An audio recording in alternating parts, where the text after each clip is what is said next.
ඔයාගේ ලයිෆ් එකේ ඔයාලට ප්‍රශ්නයක් තියෙනවද? ඔයා තනියෙන් මුහුණ දෙන්න. පොඩි කතාවක් කියන්නම්.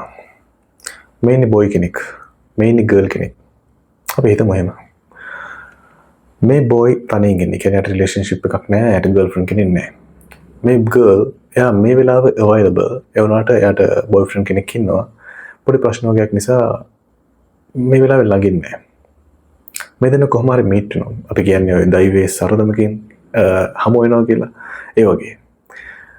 ඔෆිස් එකේදී හරි එහෙම නැත්නම් කැම්පස් එකේදී හරි එහෙම නැත්නම් ක්ලාසස් වලදී හරි එහෙම නැත්නම් ඔන්ලයින් සෝෂල් මීඩියා හරි හරහා මේ කට්ටිය මීට් වෙනවා.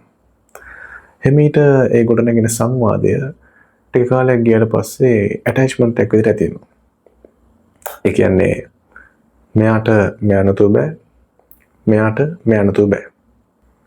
හැබැයි මේ මොඩේ දන්නේ මෙයාව යූස් කරලා තියෙන්නේ මෙයාගේ තියෙන ලෝන්ලිනස් එකෙන්. ඒ කියන්නේ මෙයාට එයාගේ බොයිෆ්‍රෙන්ඩ් නැති අඩුව මකා ගන්න තමයි මෙයාව යූස් කරලා තියෙන්නේ. Just to escape from her loneliness, right? So I wanted to tell you this. Never ever use someone else to escape from your loneliness, which is not a good thing, right? ඔයාගේ ප්‍රශ්නට ඔයා තනියෙන් මුහුණ දෙන්නෙත් නෑ. තව කෙනෙක්ගේ life එක ඔයා ඒකට ඇදලා ගන්නවා.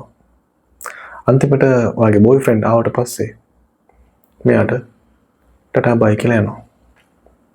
බලාපොරොත්තු තියාගෙන හිටපු මෙයා අන්තිමට කැඩලා වැටෙනවා.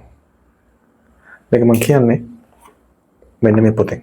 ෆෙඩෝර් දොස්තෝවස්කිගේ White Nights කියන පොතෙන්. Sometimes I'm telling this from my personal experience. Who knows? So, jokes apart, ඔයාගේ ප්‍රශ්නට ඔයා මුහුණ දෙන්න පටන් ගත්තොත් ඔයාටත් හොඳයි. ඔයාගේ වටේ ඉන්න කට්ටියටත් හොඳයි. සහ ඔයාට අයිඩෙන්ටිෆයි කරගන්න පුළුවන් ඔයාගේ ස්ට්‍රෙන්ත් එක, ඔයාගේ කේපබිලිටි එක, ඔයාගේ කැපැසිටි එක. So, yeah, it's good for everyone.